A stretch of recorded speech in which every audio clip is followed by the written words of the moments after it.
what was the specific additions that you had on set that were important to you? A specific line or two, as I understand it? Yeah, I remember so well. Aaron Moorhead and Justin Benson. It was like a Thursday morning or a Friday morning, and it was an extraordinarily elaborate set. The temporal core control room, or the loom room for short. But basically, they're all standing, looking out through the observation window at the loom. I mean, we were all there for weeks and weeks and weeks, playing these loops, playing these repetitions, and it felt like this extraordinary company team effort every time.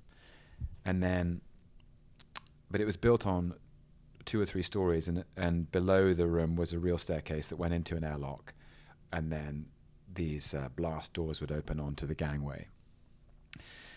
And it was like early morning, and Aaron Moorhead said to me, "I think in about 40 minutes we're going to be on you in the airlock. So have a think about what you feel you need to say." And I was like, "Understood, sir." So I took myself... Easy task. Wrapping up this whole thing. We had a version of it in the script, Sure. but it was like they knew like it was going to be significant for me, for the character. It's the last thing he says. Yeah. And I left the stage, and I went out onto the lot at Pinewood Studios in London, in Buckinghamshire, and I went for a little jog just around the lot. You know, I love to run. You love to run as well. It's where I do my best thinking. And I was listening to some film scores, one of which was actually the score from Thor by Patrick Doyle. And actually, I was just thinking, I became actually overtaken by the significance of it being the last thing I was going to say, and the length of the journey and how significant it's been for me in my life, and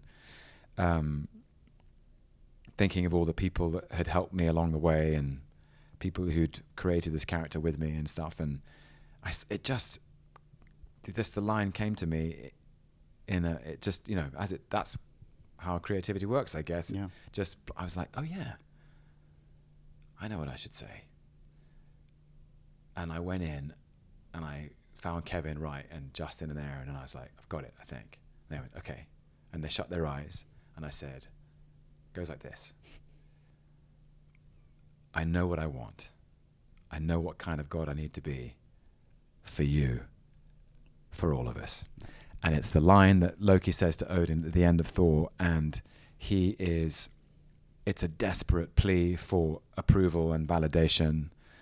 It's a cry for help from a son who feels he doesn't belong, and it doesn't work, and it's heartbreaking. Right. And this time, this Loki has lived through that moment and understands something much deeper. And it just felt like a kind of, I actually understand. Now I understand. Now I understand what I have to do. It's not about me, it's about you.